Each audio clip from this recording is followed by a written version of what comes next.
Welcome to the webinar on housing committees as a tool to meet local needs. I can see attendees are rolling in, and we're so thankful you are giving us an hour and a half of your time on a Friday afternoon. As you arrive, I invite you to introduce yourself in the chat function by posting your name, organization, and/or town. This gathering is a collaboration between DHCD, the Champlain Valley Department of Housing and Community Development, the Champlain Valley Office of Economic Opportunity, the Vermont Housing Finance Agency, and local leaders and advocates like you. Presenting today, we have just such an impressive group of individuals who are passionate about what it means to have a home, a place that keeps you safe, dry, secure, and offers you a foundation for work, leisure, and community, places that have really taken on even more meaning in our lives since March. We've teamed up today because we have seen how local housing committees can be a transformative tool to address housing needs and promote equal housing opportunities in towns and cities of all sizes. Whether a municipally supported committee, subcommittee of the Planning Commission, resident advocacy group, housing discussion meetup, or any other group that seeks to support or change the quality, quantity, affordability, and inclusiveness of a housing in a community. Sean Gilpin, DHCD's Housing Program Manager, is going to offer a snapshot of the housing landscape in the wake of COVID. I, Jacob Hemrick, Planning Policy Manager at the Department of Housing and Community Development, I'm going to talk about the regulatory and planning landscape we see at the state, followed by Jess Hyman, the Fair Housing Project Director at CVOEO, who will offer an overview of housing committees and lead a panel discussion of local leaders working on housing issues, including Pam Brannigan of Shelburne, Darren Shibler of Essex, Heather Carrington of Winooski, Janet Hurley of Manchester, and Carl Bolin of Heinsberg. Finally, we're so lucky to have Leslie Black-Plumeau, Community Relations and Research Manager at VHFA, to talk about tools to help housing committees. After our presentations and panel discussion, we'll end with questions and answers.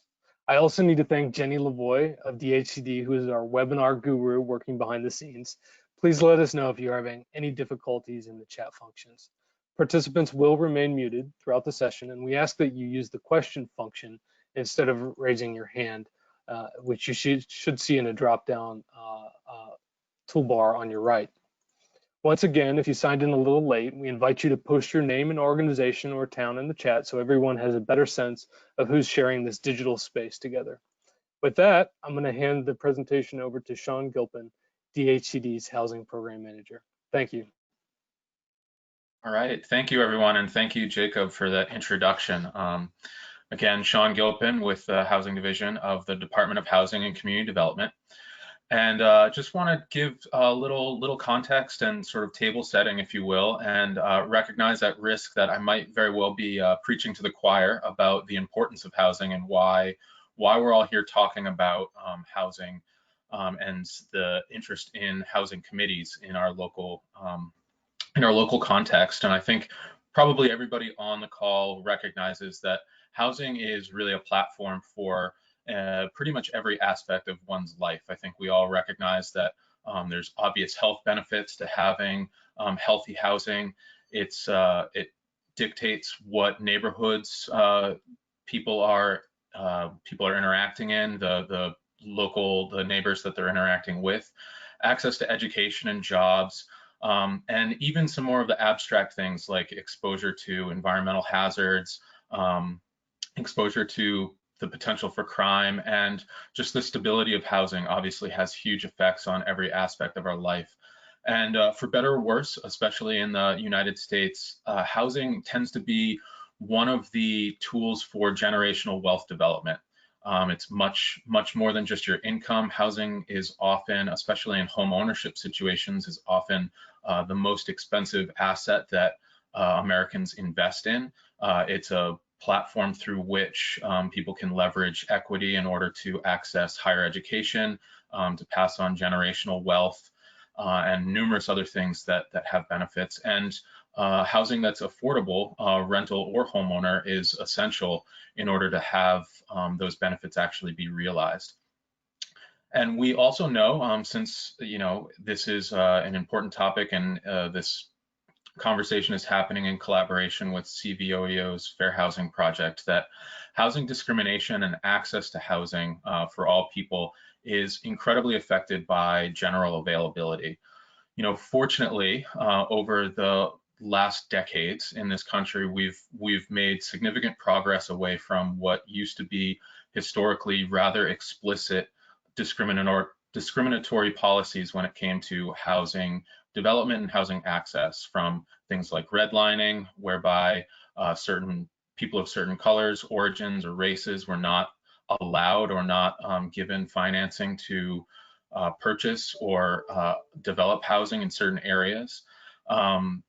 We've moved away from that with the Fair Housing Act of 1968, but still certainly experience a lot of implicit housing discrimination. And we know that in a tight housing market where availability and affordability are low, it's much easier to see housing discrimination engaged with what we typically call a handshake and a smile, as opposed to the more explicit discrimination that used to happen in our nation's history. That is something that definitely still exists in Vermont. We still know that there are racial discrimination issues, but there's also discrimination against families with children and people with disabilities, and all of that is more difficult to address when the housing availability is low. In Vermont generally, we know that we have an older housing stock. Nearly 60% of our housing units were built before the year 1980. And we also have a large housing stock. Again, about 60% of the housing units in Vermont are 3 or more bedrooms. And as we see an aging population, we've talked about that a lot in the state over the last few years, and also the interest in attracting younger cohorts, typically smaller families, means that we're going to need to address both of the issues of aging housing and also housing that's oversized. And that's especially true, I think, in places where we've designated for growth areas, our downtowns, our village centers, places that are closer to services and social interactions tend to be, studies show, the areas that are most attractive both to an aging population that's looking to downsize and still live within the community, as well as sort of young folks who are trying to come in and leave mom and dad's place and venture out on their own. So we also know that this is putting an increased pressure on those very areas, and in fact is adding to housing cost burdens. We know that Vermont is similar to the rest of the nation, whereby we're seeing increased living costs, while wages generally are not increasing at the same rate, or in many cases are actually stagnant.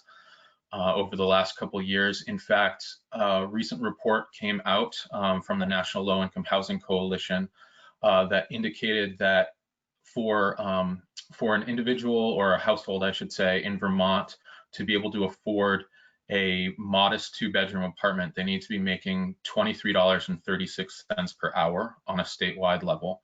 This obviously varies county to county, and the Burlington Metropolitan Statistical Area, for the first time ever, has exceeded $30 per hour housing wage in order to afford a 2-bedroom apartment without spending more than 30% of your income on housing.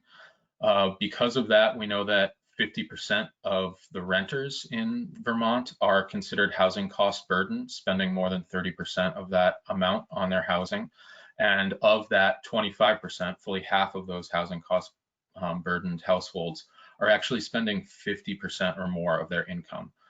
The similar statistics for homeowners is 29%, spending more than a third of their income on housing costs, and of that, 12% are at the severely cost burden rate, spending more than 50% of their income on housing. And we know that that has really deleterious effects on people's ability to be upwardly mobile, and frankly, just individual day-to-day health when it comes to feeling financial security and the things and the actual physical ailments that can be associated with being financially insecure, and the stress of having to move place to place in order to avoid unaffordable situations.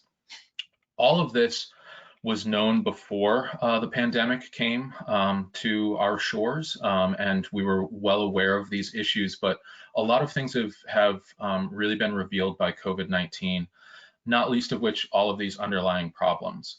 It really has underscored the precarious situation that so many people are in, where missing 1 or 2 paychecks could put you at significant risk of eviction or foreclosure. And this has all come to a head at the same time that we are seeing rightfully a growing movement for support of Black Lives Matter and against the systemic racism and police brutality. Have really underscored a lot of the long-term effects of those historic discriminatory practices that we talked about. And both the understanding of the immediate health effects of having housing, especially during a time of pandemic when it's impossible to stay home, stay safe if there is no home in which to stay, or if that home is overcrowded, or in worst case scenarios, if one finds themselves in a homeless situation and congregate shelters. Those immediate health effects, I think, have really been underscored by this pandemic, and the long-term health effects, socially, financially, and physically, of housing discrimination have also really come to a head in these the first months of 2020. It really has increased, I think, the attention both nationally and locally on the importance of housing and the need for better housing policies. It's housing as healthcare. Housing is healthcare has been a rallying cry for a long time, and I think it is impossible for even the most extreme doubters to deny that that's absolutely the case in our current situation. I think that for the Vermont context, we ought to be rather proud that that understanding has been around for quite a while and has been significantly amplified by the nature of the pandemic that we're dealing with, and some of the social considerations that are really being amplified and brought to the fore. We should be proud that Vermont has rallied an incredible amount of the federal CARES Act monies to go towards housing related elements. We have probably, I think in my research, the most robust rental assistance and mortgage assistance program in the country to make sure that people who have lost jobs or have seen reduced hours or otherwise been financially stressed by the COVID-19 response have been able to avoid evictions, to be able to stay in their homes if they own their homes, and also to support many of the mom and pop landlords who also rely on rental income in order to maintain healthy rental units. We also, for a time, actually temporarily halted homelessness. We were able to garner resources and use infrastructures that were in place to move people out of congregate shelters, to engage folks who were in encampments, and to move them into hotels that were being underutilized for a number of reasons. And we're actually using coronavirus relief funds through the CARES Act and through the Vermont Housing and Conservation Board to increase the robustness of that infrastructure so that we can hopefully avoid having a situation where people need to be in congregate shelters for more than a very temporary amount of time, or out in encampments. And we're also utilizing these funds to increase the rehabilitation of vacant and blighted units throughout our downtowns, and there will be more information on that coming through our department in the coming months. And while I think Vermont is doing a really great job of leveraging these resources for lasting change and not just temporary band-aids, we know that they will dry up. And I think that one of the even more lasting changes that we're noticing through COVID-19 and frankly through just the nature of our political situation right now is that there's been a much greater engagement civically for people of all ages who I think previously are making decisions not necessarily based on the proximity to jobs, but with the enhanced ability to remote work, are choosing communities based on the community value more than their proximity to a place of employment. And I think that as those efforts continue to expand and as that infrastructure continues to improve, we're going to see changes in our housing demand in various places that otherwise might have been less desirable because of their remoteness and their distance have now become even more desirable areas. And furthermore, the ability of people to interact with their local and state government in a remote fashion has obviously changed tremendously since March.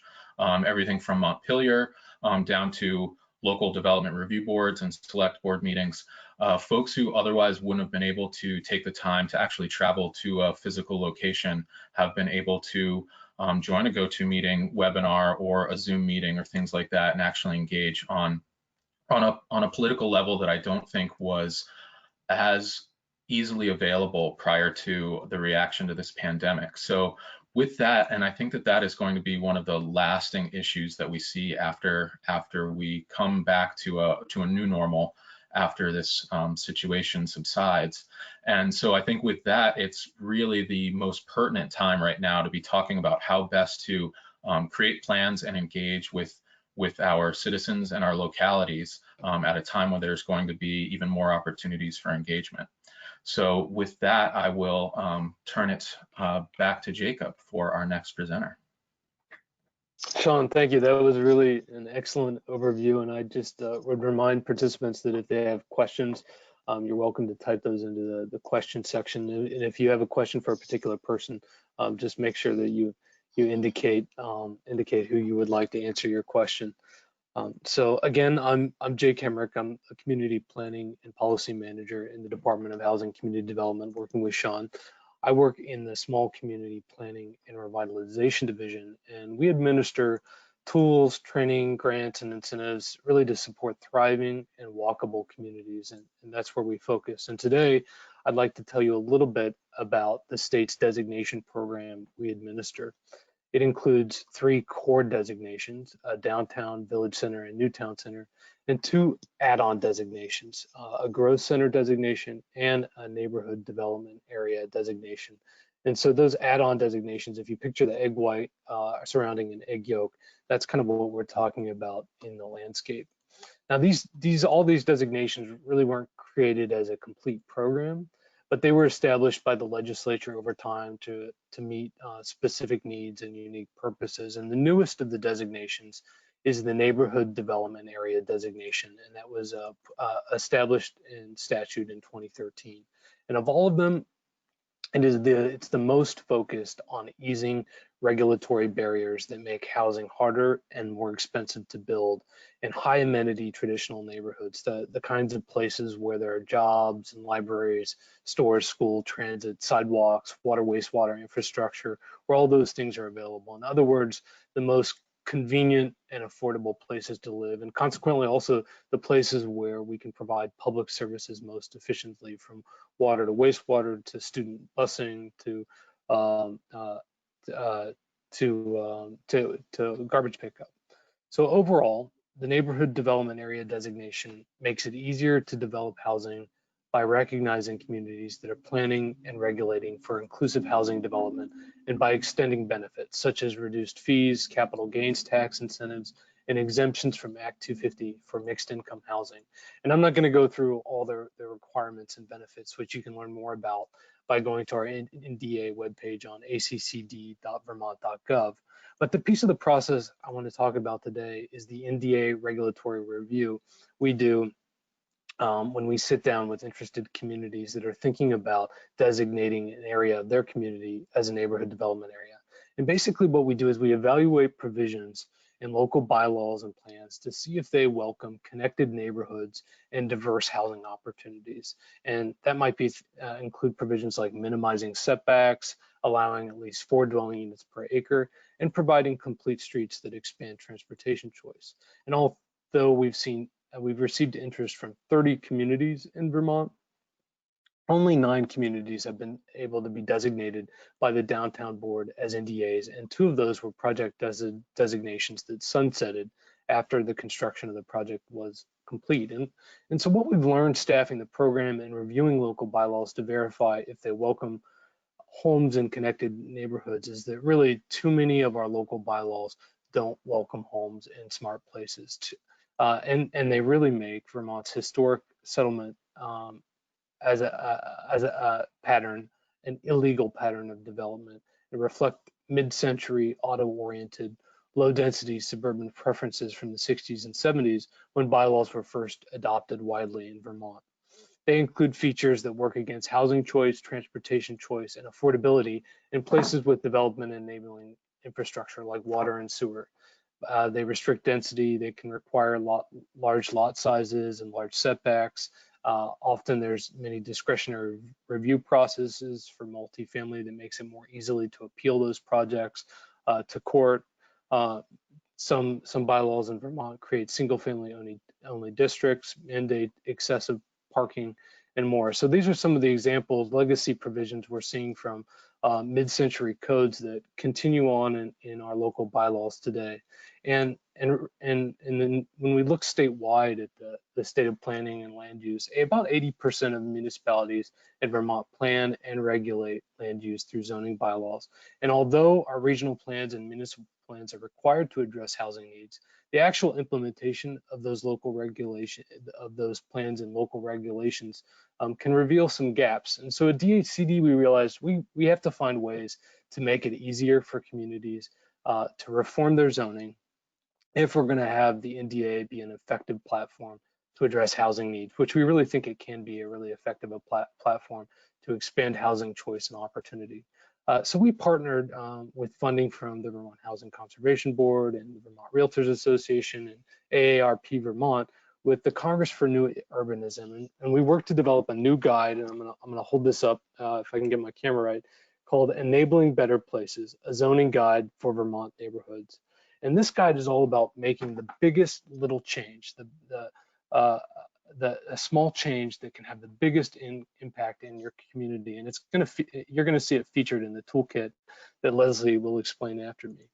Overall, this guide recommends incremental changes to bylaws and sample languages for local boards and commissions to consider. And I'd encourage you to use this guide to learn about techniques that allow a wider range of housing and open conversations about helping address the mismatch that Sean talked about between Vermont's available homes and the changing needs of Vermonters. Last winter, the department also opened a legislative reform conversation, looking at some common barriers that make housing less affordable. And we looked at things like what can we do to build awareness around areas that can or cannot be served by municipal water and sewer. What about requiring more land area per unit in those areas, and how does that add to housing costs?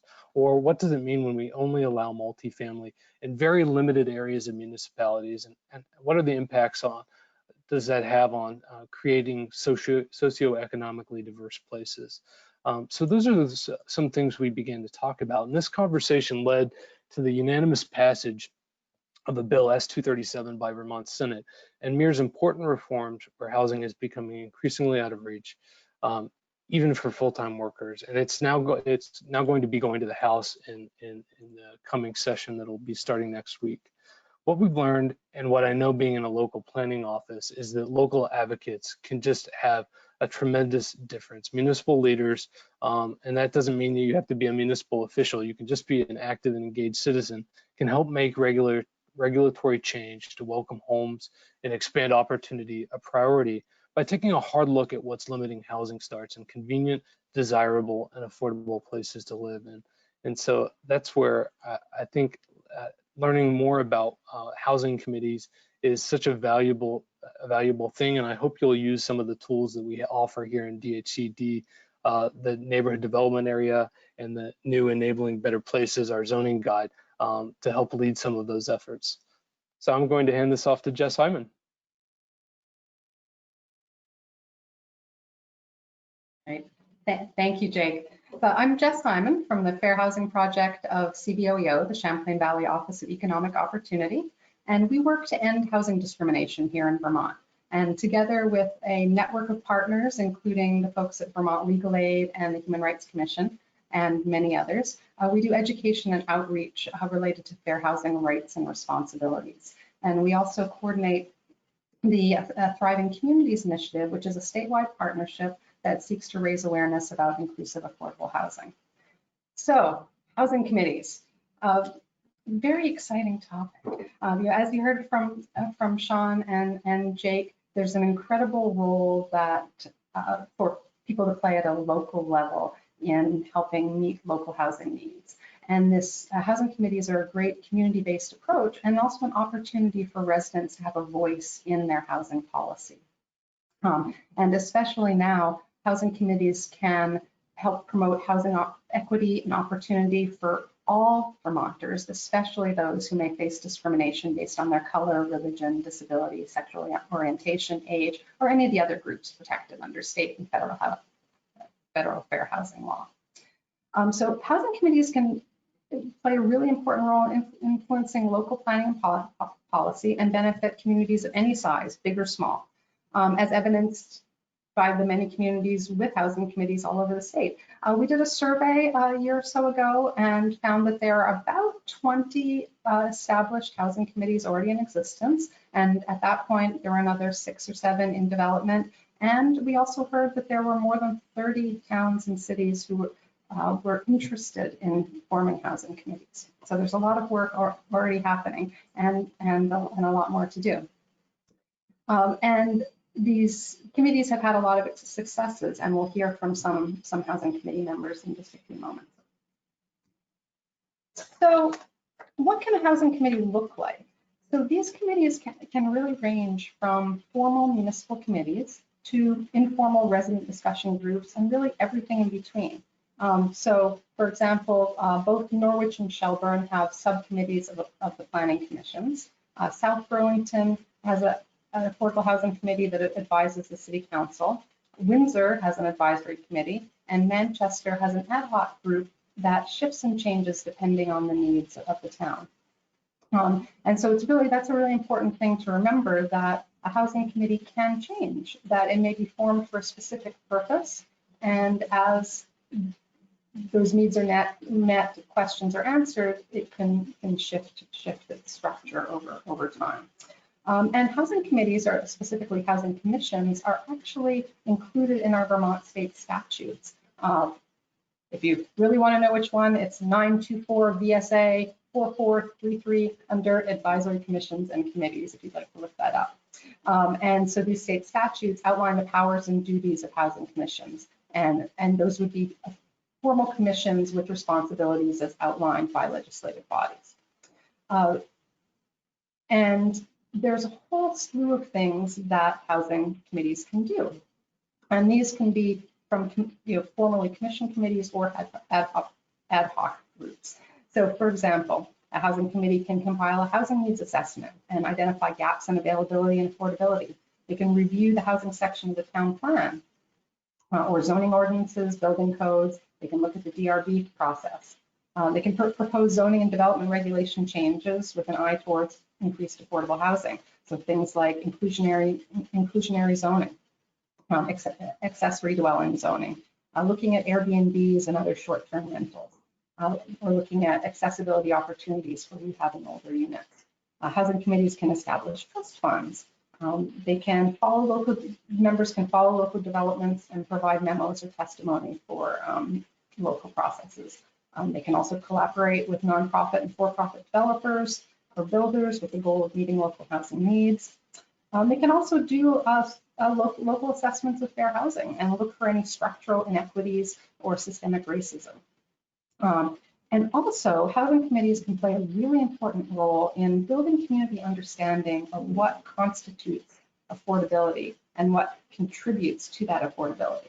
So changing the public will around affordable housing and really showing the relationship between affordability, equity, and economic vibrancy can be a really important role for these housing committees. And it can allow housing committees to do some fun stuff like outreach events or story sharing, and really finding ways to engage residents in telling the story of our communities and how housing, especially inclusive, affordable housing, plays an important role in that.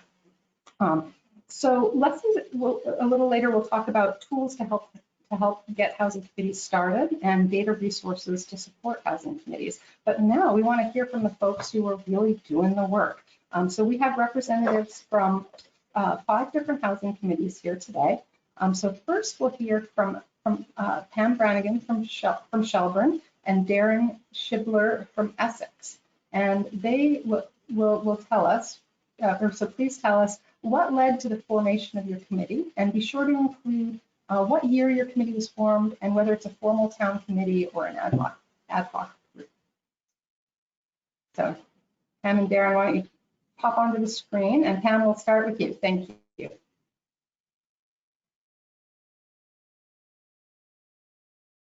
Need to unmute. Hi, thank you. I'm Pam Brannigan, and I live in the town of Shelburne. We have had a housing subcommittee of the Planning Commission since April of 2016. And we were, I think the reason that our committee was formed was actually we had a planning commission, a member of the planning commission, I think he was the chair, and he really recognized the need of housing and making sure that Shelburne was addressing the needs of its residents. And as he was stepping off of the committee, the Planning Commission, he kind of proposed the idea of creating this subcommittee, knowing that he was probably going to be appointed to it, which he was. So there was a small group of us that started in 2016, and our original or the starting function of this committee was basically data collection. We were asked to compile and collate and analyze information on the number of houses, number of bedrooms per house, location of housing, all sorts of housing statistics that we basically grabbed from all different resources from around the state agencies as well as from census data. And we compiled it all into a housing booklet that we published for the committees in town to use, and it's available also for residents. It's on the town website. And so we compiled that housing booklet in our first year and a half of existence. And so that was kind of why we were created. Thank you very much, Pam. Darren. Hi, thanks for having me, and I'll talk a little bit about how things got started in Essex. And we still don't actually have an appointed housing commission. We've created the structure for it, but we're still waiting for interviews to be completed. So it's very fresh. And what started our process was just realizing a lot of what the folks on this webinar have already talked about, just that housing is so important for the vitality of a community, and that the situation is not great in Vermont and even in places in Essex. So we were hearing anecdotes from community members that they can't find housing, they can't find anything affordable or something that fits their family size. We heard from employers that they can't place their workers locally because there's just not enough housing. And we also know that there is some naturally affordable housing where it's available at a reasonably affordable rate, but it's already getting snatched up with the hot housing market. So with all of this, we at Essex Junction actually partnered with housingdata.org, with the Vermont Housing Finance Agency, to update housingdata.org with a new skin, basically, and really pull together a lot of the data from the Census Bureau and other state agencies to make it more available and easy to use. So that started our process of creating a housing needs assessment, which was done by staff. And it was done with a coordinated approach between our town and village, knowing that we had this merger effort going on, and that the last time we looked at housing, which was back in 1990, we had an affordable housing task report. It was also joined, and we had to think about this in a regional way. It wasn't just one community being able to fix all of its housing problems. It's trying to look at this systemically. So with all of that partnership and assistance and just energy around housing, we were able to get that housing needs assessment done. One of the first recommendations was to form a housing commission, and that's where we stand today. Great, thank you, Darren. So now we'd like to invite Janet Hurley from Manchester and Heather Carrington from Winooski to join us on screen. Okay, welcome. So Janet and Heather, will you please tell us what activities your committees have been doing and what your accomplishments have been? And we'll start with Janet and then move to Heather. Oh, and then make sure to start off with the year you were established and your structure so that the audience can see the diversity of different types of groups. Thank you. Sure. Can I have screen sharing capability? You have it. I do? Mm-hmm. The little window is not there. Let's see. Oh, here we go. Show screen. No, that's not it. Well, I mean, I guess. We have your slides, Janet. It's just not in the slideshow format. Oh, okay. Okay, let me do that then. So you can see this? Okay, so providing a housing stock that meets the needs of the town's workforce has long been a particular challenge in Manchester. The town has taken an ad hoc approach, as Jess mentioned, through the years, conducting grant-funded studies guided by the Planning Commission or an ad hoc housing committee. In 1989, a housing action plan led to planned affordable residential development regulations, which led to affordable housing development in the town. In 2006, a residential build-out analysis revealed that 85% of potential residential development fell within the town's rural areas, not necessarily in line with town planning goals nor affordable housing goals. In 2016, the Northshire Economic Development Strategy, also called NEDS, was conducted, and that galvanized the town of Manchester to refocus on providing workforce housing. It led to comprehensive rezoning in 2018, which led to an NDA designation in our downtown. In reasserting the importance of a pedestrian-oriented, vibrant downtown, the NEDS led to the appointment of a downtown housing steering committee. I believe that was in 2019. It might have been in late 2018, actually. And that downtown housing steering committee has guided a downtown mixed-use market study and currently a site-specific feasibility analysis in the downtown for mixed-use development that includes significant housing. This graphic from the 2016 NEDS very effectively illustrates the workforce housing potential that we have in Manchester. With a preponderance of the town's workforce residing out of the area.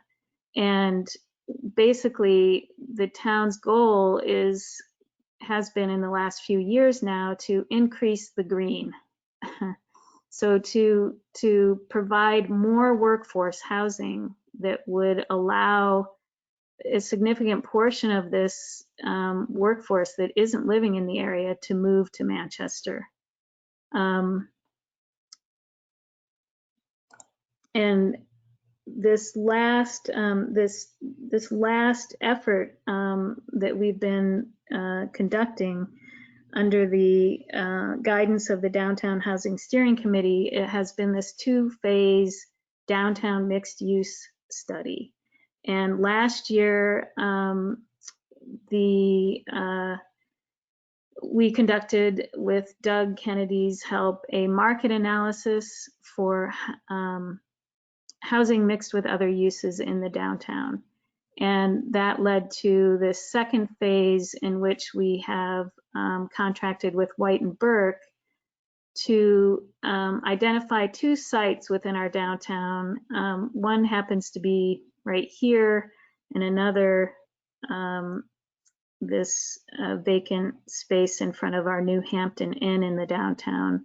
Oh, excuse me, Janet, I'm sorry to interrupt. We can't see the large version of the slides. Are you able to click on the one that you're talking about so it shows up in the main screen? Oh, I'm seeing just the slide that I'm talking about. I'm sorry, I don't. I don't know. Oh, that's okay. Please continue. People can ask maybe some specific questions that I can help elucidate that. But the point of this this last phase anyway is to develop pro formas for these two sites in our downtown that would allow us to assess whether the comprehensive zoning changes that we made, the designation of the NDA, are enough to make a mixed-use development in our downtown feasible. And that kind of mixed-use development that has substantial housing as part of it has really been seen in the last few years after that NEDS project as key to a vibrant and livable downtown. So if this study shows that this just is not feasible in downtown Manchester under the current rubric, what can the town do to make it feasible? So that's where we are in our sort of evolving ad hoc approach. Great. Thank you very much, Janet. Heather. Hi, everyone. Thanks for being here and thanks for inviting me. My name is Heather Carrington. I am the Community and Economic Development Officer for the City of Winooski. And in that role, I was the staff person who developed the structure, wrote the charter, and onboarded the members of our existing Housing Commission. And I continue to serve as the staff liaison to that commission and facilitate their work. Our Housing Commission was formed in 2017, and that was as a direct response to a 2016 housing needs assessment that we had done. It was one of the recommendations in that housing needs assessment. Our commission is a formal commission. It has a charter. It serves City Council directly as an advisory board on housing policy. It's made up of 5 regular members and 2 alternates that are all appointed by our City Council. And when we did the outreach, we did really targeted outreach to get the commission that we have. We were thinking about how complex housing issues are and how interrelated with a wide variety of different issues. So we really tried to stack that commission with some expertise. So we have on our commission someone from Vermont Housing Finance Agency, someone from the Winooski Housing Authority. Considering our makeup, having a lot of foreign-born residents, I think it's 18% of our population, we did direct outreach to have someone from USCRI, formerly known as Vermont Refugee Resettlement Program, one of their housing managers on that board. We have the superintendent of schools, and we have a landlord and a renter. We have a realtor, so they can all bring different perspectives to that body, and I found it to be incredibly helpful to our commission's work. So in the last 3 years since they started in August of 2017, the Housing Commission, and I'm just going to run through a bulleted list because it's a lot to cover in 3 minutes. So they performed a really deep dive into housing data and did an analysis of what the existing conditions are in the housing in Winooski. One of the reasons for that is because there were a lot of commonly held assumptions about what the needs were in Winooski that turned out to be patently false based on the data. So we really needed to strongly identify what was on the ground and what were the problems that we were actually trying to solve. After that, they set housing policy goals for the city, and those, I think there are 7 different policy goals, but those are things like encouraging ongoing development of affordable housing, fostering a mix of different types of housing to meet different needs, promoting quality housing, and protecting current residents from displacement as just an example of some of those. We went on to identify gaps in the housing in Winooski and set affordability targets, particularly for rental housing being developed in Winooski, because we're largely a built-out city, and that is primarily what we're seeing in terms of new development. So we found that in Winooski, because we have a very high percentage actually of big A affordable housing, project-based housing, we had a gap actually in the 80 to 100% area median income, where there just was a much smaller share of the market that was available for families that would be considered workforce housing. The commission's work was then used as the basis for the housing chapter of our 2019 Winooski Master Plan. We established a housing trust fund. We monitor and report to City Council on rental pricing in Winooski using our rental registry. We send out an annual survey to that rental registry, asking them to voluntarily give us what the rental pricing is, which has allowed us to have really, really accurate information, which has been very helpful. We monitor incoming housing development compared with the housing targets that we had set. We have supported the Planning Commission with data analysis and recommendations for changes to zoning to promote affordable housing. Most recently, that was looking at the impact of required parking minimums on the availability, on the affordability of housing. We hosted a housing policy summit in the fall of 2018, where we had partners with expertise come in and talk to us about some of the policies that we were looking at and some of the implications of those policies and intricacies of how to do those right. The Housing Commission reviews our annual gentrification monitoring report, which I prepare in January of every year, really monitoring 8 indicators of potential gentrification to see where we stand with that as an early warning system. So we'll know if we are in fact gentrifying. And currently, the Housing Commission is looking at housing stability indicators in the face of the COVID-19 pandemic. So I think that covers it. And I think it really aligns with what Jess has said are the roles that a Housing Commission can play. I think you can walk down that bulleted list and see that that's precisely what we're doing.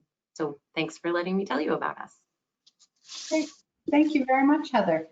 So now I'd like to invite Pam and Darren to come back on screen, and we'll, if all 4 of our Housing Committee representatives could join us.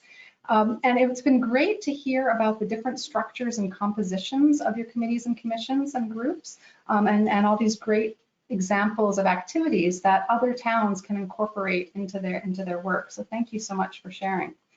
So now I'd like to ask each of you quickly just to say, what's one piece of advice that you have for other towns and groups looking to start housing committees? What's been helpful to you?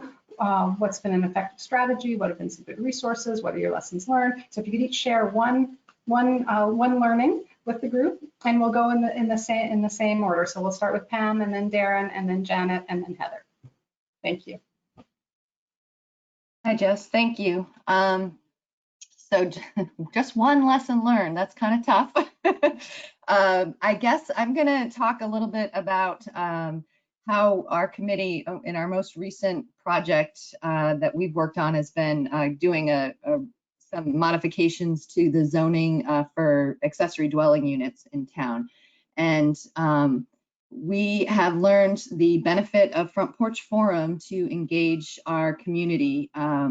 We have developed a website, a page off of the town website that talks about the accessory dwelling units, and we offer to our community sort of a little cheat sheet on how to go about it. But we reached out to the community through Front Porch Forum to ask folks for anyone who already has an accessory dwelling unit or is considering doing one, if they would be willing to share their story. So we've incorporated some of our local residents' stories on why they use the accessory dwelling unit option for increasing housing right on our website. So I feel like Front Porch Forum is a great avenue to engage the community, and it's really a good way to kind of bring housing issues to everyone in town. Thank you, Pam. Darren. Thanks, Jess. I realized I didn't actually give much information about the structure of Essex's Housing Commission, even though it's fairly new, but it really is modeled after the city of Winooski's approach of trying to make a standing commission that is looking at all of these different factors that affect housing and affordability and so on. So we envision them looking at bylaws, partnering with developers, pursuing grants, and just engaging the community. And that's something that I think is going to become really important, because one of the things we've seen in Essex, and this is going into my tips, is that every time a development comes through and there's any mention of any sort of affordable housing component, there's a little bit of a knee-jerk reaction to, oh, well, what's that going to look like? Is that going to affect the neighborhood? And people just sort of have that worry of, well, what does that even mean? And having people, particularly on your housing commission or just other folks in the community, being aware of that and saying, no, we need this housing. These are the people who are running your garbage trucks and teaching in your schools. And those are the people that are going to be in this housing. And, the people who need it, who are, homeless or struggling with any sort of housing security issue, need a place to stay, and this can provide that. So having those advocates who not only are in the weeds looking at the data, trying to monitor the situation in your community, but also advocating and creating those conversations at the select board, the planning commission, and outside of municipal venues is really important, and I think will sort of change the perception of what housing affordability means in Vermont. Great. Thank you very much, Darren. Janet. So I guess what I would say as a, from a town perspective that's not in Chittenden County, and a smaller, with smaller or no staff, that one of the most important tools that municipalities in Vermont have is the Municipal Planning Grant Program. And in the last 4 years, we have attained a municipal planning grant for every step of this process that I described earlier. And if you're in a town that doesn't have staff that can write grant proposals to the Municipal Planning Grant Program, you should get the help of your regional planning commission to do that for you. But it's been an essential tool, and in our most recent, actually, and even starting probably in 1989, I would wager that everything that the town of Manchester has done in terms of housing has been grant funded, and I guess that's what I would say from our perspective. Thank you, Janet. Yeah, that funding piece is really important. And Heather. Yeah, I'm gonna give you 3, but I'm only gonna name the first 2 and then explain the third. Use a data-driven approach. It's been absolutely essential to what we've been doing. Bring experts to the table, and that doesn't have to happen the way that we set up our commission. Bring them in to discuss policy issues. We've done that. No one's gonna be an expert on all of this. So it's really essential to have those voices come in so you're not reinventing the wheel. And the third one that I'm gonna talk about just a little bit is define terms early and often. So people have a lot of assumptions about what affordable housing is. And so really differentiating, are you talking big A affordable, little a affordable? What are the income brackets? What does low income look like? What is that dollar number? I've talked to people who were surprised to find that they are low income. They had it, that's other people, So I think continuing to define terms matters a lot. And I'll give you one anecdote. When our housing commission was presenting to city council, one of our goals was to improve quality of housing. And we were getting this amazing amount of pushback from city council and couldn't understand why. But what we were talking about was health and safety and durability. And what they were hearing was quartz countertops and waterfall shower heads. So they were thinking that we were promoting gentrification in some way. So by not defining that term, we had a really strange interaction that never needed to happen. And I think it's a huge opportunity by defining those terms, defining those numbers, to really educate the community on what we're talking about. Great, thank you, Heather. Yeah, so what a great volume of advice here, everything from a whole community approach to looking at regional and state resources, defining your terms and setting clear goals. It's really good advice for other groups looking to start. And we'll be hearing more from our housing committee friends during the Q&A. So thank you all for sharing your experiences and the activities from your communities. So next we'll hear from Leslie. We'll talk about some tools to help housing committees. Thank you. Oh, I'm super excited to show you a little bit about what may help support housing committees and all the important work that you just heard about. I am lucky enough to be on 2 housing committees right now in South Burlington and Winooski, and then I also get to work on community relations and research at Vermont Housing Finance Agency, and that means that I work with a small but mighty team that runs that Vermont Housing Data website, and I'm going to show you some tools in that site that that I hope will support the work of local advocates and housing committees in their various formats. So I'm going to show you my screen because this is the best way to experience, I think, these tools. We are lucky enough to have the URL housingdata.org for our small state of Vermont, but this is where it happens in terms of the tools that I want to share with you today. This website's run by Vermont Housing Finance Agency, but the toolbox that I'm going to show you today is a collaborative effort on the part of CVOEO's Thriving Communities Project and the Vermont Department of Housing and Community Development, in particular Jacob Hemrick and Jess Hyman and myself work together and Sean Gilpin to work together to create this toolbox. So I am just going to click on in and show you a little bit about what the toolbox looks like. It has been recently improved to be vastly more rich with information and tools about housing in local communities in Vermont and about best practices and resources for housing committees and other residents and in communities to find out information and how to access resources. So the Housing Ready Toolbox is divided into 4 main areas. There is a first steps area that I encourage you to look through at your convenience.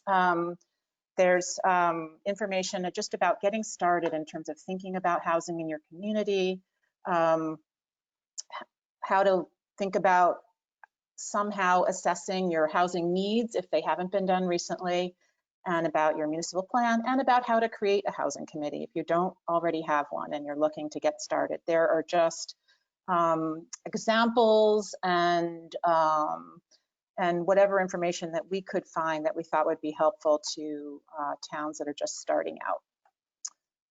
And the Housing 101 area is the second major area of this toolbox, and that has a lot of good general information about learning the housing, some of the housing concepts if they are new to you or some members of a committee that you're working on. This can be a place for people to get familiar with some terms that are really helpful when you're thinking about the housing in your area. I know we use these assessing affordability tools quite a bit on the committees that I'm on. This table is something that is just a lot of numbers, but what it's helpful for is specifically understanding what it means to be a median income household in a particular part of the state. What does that mean in terms of income and in terms of the rent and likely the purchase price, the maximum purchase price that's affordable at that particular income level. So this weird nerdy chart is just is actually pretty useful when you're trying on for size different housing policies and especially defining housing affordability. Does that mean that it's housing affordable at the 80% of area median income level? Does that mean it's housing affordable at the 100% of area median income level? This chart lets you see, what home prices are we talking about if that's our metric for housing affordability. So I just encourage you to poke around in here and see if there is something that helps you as you do your work. And if there's other tools that you don't see in here, we really want this to be a toolbox that has all the tools to the extent that they are they are available at the statewide level for multiple communities. We want this to be a toolbox that you can go to and pull out the information or tool that you need.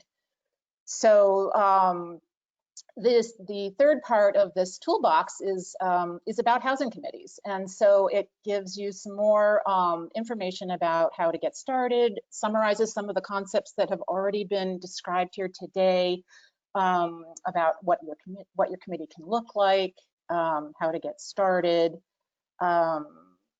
and gives you a link to some information about some existing committees, some of them that we've heard from today, and then a few others. And because there's really no substitute from learning from somebody who has done the kind of work that you're about to start. The last part of this toolbox is just a compendium of tools and resources, including some links to another major area of this housing data website, which is the community profiles area. And I'm sure many of you have heard me talk about this already, but these profiles in here really give you some quick data. This place in particular, you can just really search on any community in the state and find out some quick information about how many people live there, you know, how many people are homeless in that region, what's the median income, how many people are already spending more than 50% of their income for housing, and then a wealth of other metrics. But each of these areas has quite a few indicators about housing needs. So explore that when you can. It's as I mentioned, learning from what we've done in other towns is so helpful, and we've tried to create a catalog of some of the housing needs assessments that have been done in other parts of the state. It's a little hard to maintain, but as we find out about them, we try to update the links here on this site. But if you were looking for if you wanted to look at what Darren was describing in terms of the housing needs assessment that they did in Essex to help get their housing commission initiated, here's a link right to that report.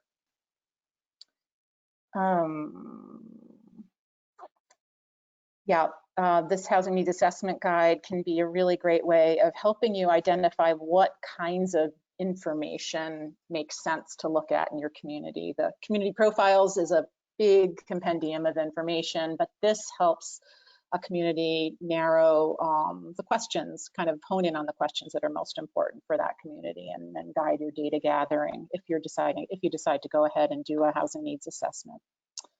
And then the regulatory tools that we've been hearing a little bit about today, the Zoning for Great Neighborhoods Guide that Jacob told us about can be accessed here, and additional tools from Dhcd, super important and helpful. There's a big table here of the regulatory tools that we have heard about other localities, and we've included some examples, links to examples of other towns. Some of them are in Vermont. Sometimes there aren't any Vermont examples yet of using some of these tools to promote housing affordability, but as we learn about where these are being implemented, we try to include links and descriptions of the tools here.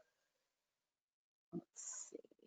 And I will let you poke through the rest of these on your own, is really the best way to explore this resource. A couple of other ways to support the work of your housing committees is also to sign up for the Thriving Communities blog post, and there is a link to that in the toolbox. Also, VHFA News blog is a great way to find out what's going on in the state and and sometimes at the local level. Technical assistance is another option for a local community that wants to, that needs some one-on-one guidance about how to move forward. Technical assistance is available through Jess at CVOEO or through VHFA. Our community relations department is also happy to help with some one-on-one discussions with your housing committee or a group of local officials, whatever you're in need of. Your regional planning, I want to show you that you don't have to remember all these things. These are all the things I'm telling you about are somewhere in this toolbox, this additional tools area of the data site has links to the different tools that I've been mentioning in the last couple of minutes.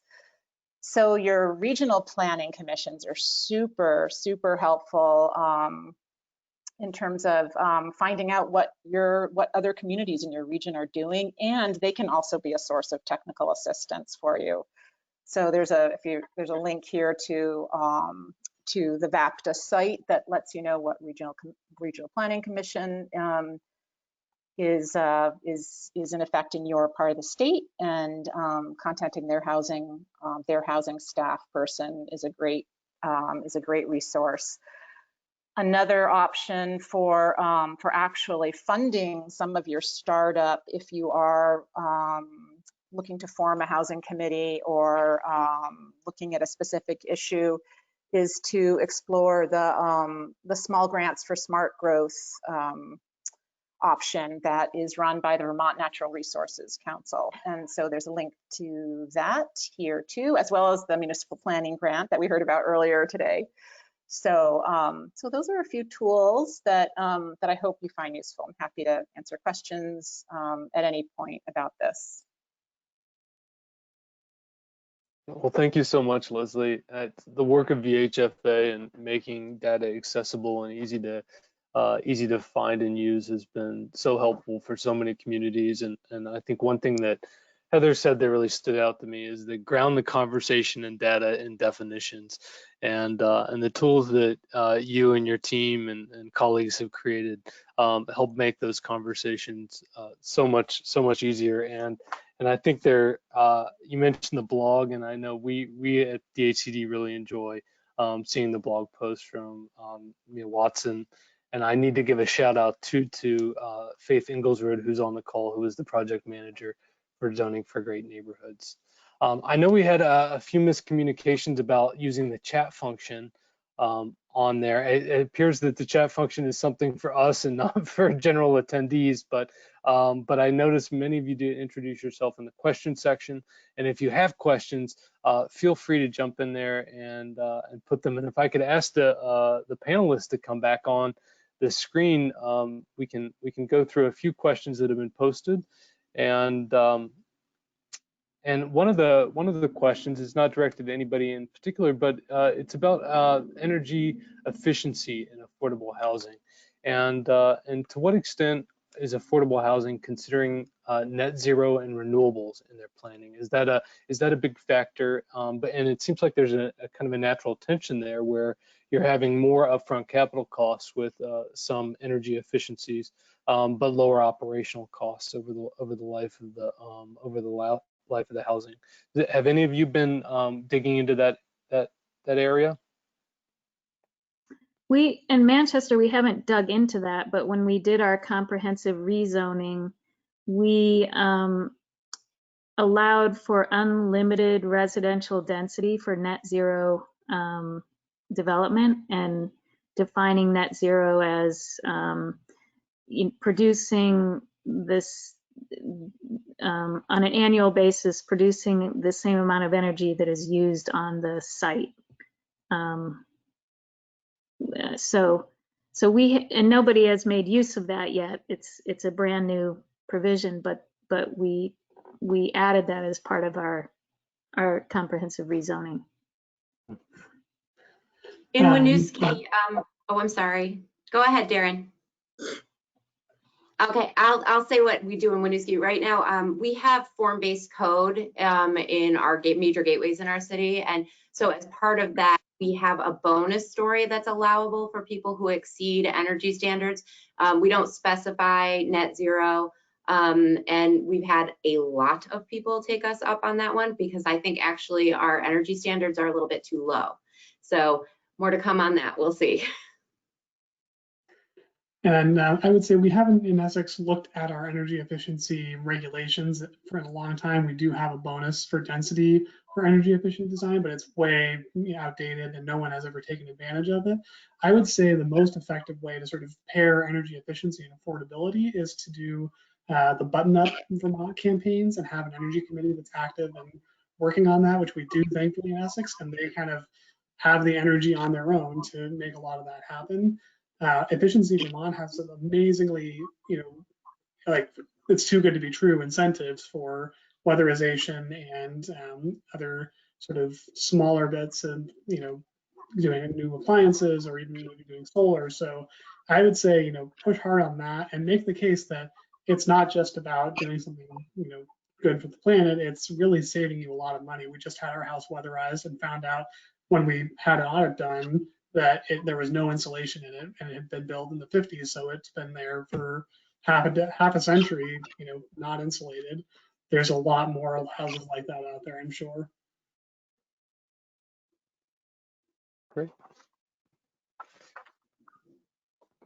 And scanning through, I'm curious.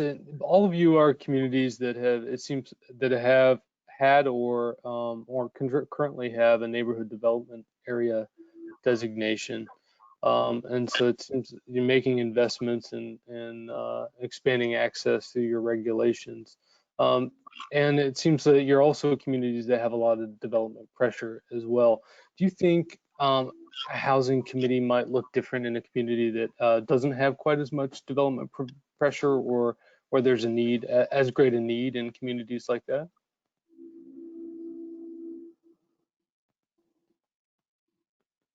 I think communities have such very different circumstances that set them up to either have development pressure or not.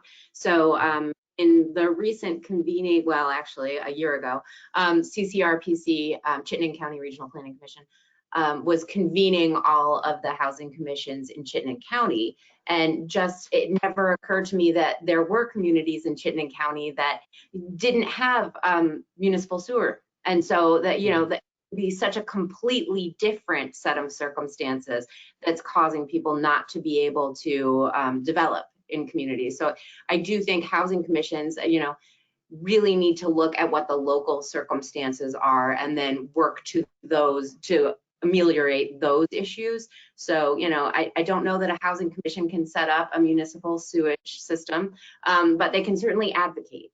And so I think it's going to look very, very different depending on what municipality you're in. I would second that and say, one of the things even that we look at in Essex is supporting the infrastructure for growth, regardless of how it happens, as a way to improve affordability. Because the typical approach has been put the cost of developing infrastructure, streets, sewer, water lines on developers. And if the municipality is willing to take that over and able to make that work, whether it's through simple funding through the existing user fees, or maybe doing a TIF district or whatever that looks like, or getting grants, that makes a huge difference. Maybe not enough to solve your affordable housing problem, but it gets you those extra units or that extra affordability that wouldn't otherwise be there. Mm-hmm. Anyone else? Well, we don't have many questions coming in, but I will ask one more, and I think all of you alluded this a little bit about how there can be myths or misunderstandings that are in the community, and when you're talking about new housing and increasing affordability, and when you're hearing those conversations happen or those misunderstandings, what beyond grounding and definition, which I think is amazing. That's a great tip. That really sticks with me. And getting data. Are there other ways, other tactics you have used, or communications tools to kind of change the conversation? Well, I'll just plug again, like Front Porch Forum and your town website, you know, just having sort of a page dedicated to, you know, explaining those definitions or talking about a certain zoning change, explaining it to the community as best you can to sort of bring it to them as opposed to letting them come, you know, to a meeting and be unhappy with, you know, a change or a proposed development. I also think that it's good for a housing committee to attend DRB meetings and planning commission meetings to sort of be there to be proponents of a development that may be under scrutiny or that, you know, a community, a part of the town may be against because of what they're afraid of, you know, what might happen if that large development goes in. I think having more than just the staff be there to support it, it's great to have the, you know, a housing committee member or members be there to support and to offer how it addresses the issues in town. Well, this feeds into a question we received from Emily Hyman. She said, what words of wisdom do you have for communities with a strong anti-growth, and what about protecting the people who live here sentiment among residents? It's funny, I actually just talked to a resident yesterday about that exact sentiment of, you know, this neighbor of mine is, you know, it was a zoning violation, but it led to this conversation around, well, they're adding all of these, you know, rooms and these people are coming in and they're creating all of these problems in our neighborhood. And by the end of our conversation, after I talked about, well, yeah, there's this big housing problem and that's creating these pressures and we're trying to do something about it, but how managing change in any neighborhood is difficult. And I brought it back to, you know, we're trying to make sure there's room for everybody here in a way that's going to work for everybody. And that can be, you know, your relative or, you know, your friend who's looking to move to the area. And it's not just those people, and really trying to make them help them understand that, you know, we're all in this together, and it's not necessarily going to completely change the character of their neighborhood or, you know, increase traffic or all of these things. It's really about making the housing, you know, it's there in a less in-your-face way, and that's really what our municipality is trying to do. And bring them in as a partner to that and say, hey, if you want to be involved in this and want to talk about it, come to our meetings, come to our planning meetings, not just our development review board meetings, or don't just talk to us about violations, get involved in the process. Yeah. I think there's something underlying what Darren has said a couple of times throughout this that speaks to the previous question as well, which is you've spoken about putting a face to people. So it's not, you know, you specifically said, these are nurses, these are teachers, these are the people we need in our community. That's who falls in this income bracket. And I think that that's incredibly useful for people to start to understand, you know, these are the people, these are what they do. You know, do you want that in your community or do you want to exclude that from your community? And it makes a huge difference. Similar question relates to how do you get people to see the future of the community and really understand the trends, maybe demographic trends, a community that's aging or a community that's not becoming affordable to the firefighter or the teacher. Have any of you done any scenario-based training as you're going through data? If we continue on this trajectory, this might be our future? No. I don't think we need to. I think it's pretty apparent to folks. There's a question from Paul. He says, I believe there's a strong need to focus on moderate income housing in Vermont, as many Vermonters may be making too much money to qualify as low income subsidized housing, but are still struggling with incomes at 50% or more of their income to rent a mortgage. Is there committee interest in more focus to help Vermonters at middle income levels so they can afford to stay in the Green Mountain State? Yes. Absolutely, Manchester. In fact, when we did that comprehensive rezoning, we provided a definition for workforce housing that that included household incomes far in excess of what the federal definition for workforce housing is. Basically, to include people that, to include households that are making up to 120% of area median income, which gets you into the, the low 100K range for a household. Because as our town manager liked to, the example he liked to use is that there are very few teachers or police officers, for instance, that work in Manchester that live in Manchester, because the housing stock that is available for that income range is really slim. And when it goes on the market, it's gone like that. So definitely, and that expanded definition of workforce was a really important part of our zoning rewrite. Thanks, And I'll just Janet. add to that, in Essex, we've made a couple of planning commission and DRB approvals that instead of going for that 80% AMI, which the developer said they can maybe get 1 unit out of that or wouldn't be able to do it at all, they said, well, if I did 100% median income, I could get more units, and that was seen as a plus for the planning commission. So just be flexible in what you're looking at and respond to the needs, and don't forget about the below 100%. But, yeah. Great tips. Thanks, Darren. And we're coming up almost on 2 o'clock, but there's one question about involving, if there are any ideas about involving landlords, especially small landlords, as part of your housing program. I'm happy to speak to what we do in Winooski. I think it's really a huge part of our success that we have a rental registry in our community. So we do direct outreach. There was already an annual letter going out reminding people to pay their rental registry fees and that there were inspections coming, et cetera. So I added a that was strictly voluntary. Can you report to us on what your rental pricing is per unit?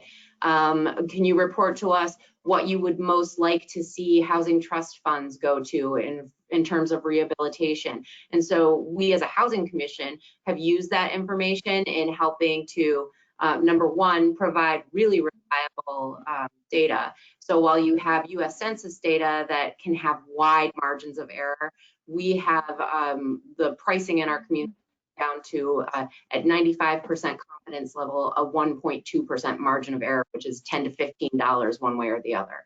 So when you go in with information like that from your community and involve your community in getting that to you, you then have so much more credibility. And then when you ask the landlords, what would you like the program funds to go to, you have much more likelihood of success. So that's one way that we've included landlords in the process. Great. Well, I'm just doing a final scan through. I think that there might have been a problem with Carl Bolin, who joined us, who is on the housing committee in Heinsberg, and might have had something to say, but I'm not seeing him jump in. So I can't thank you enough. And if everybody else wants to, oh, there you are, Carl. Did you have something you wanted to add? If I could, I'm with the Heinsberg Affordable Housing Committee, and I've been on the committee since 2006.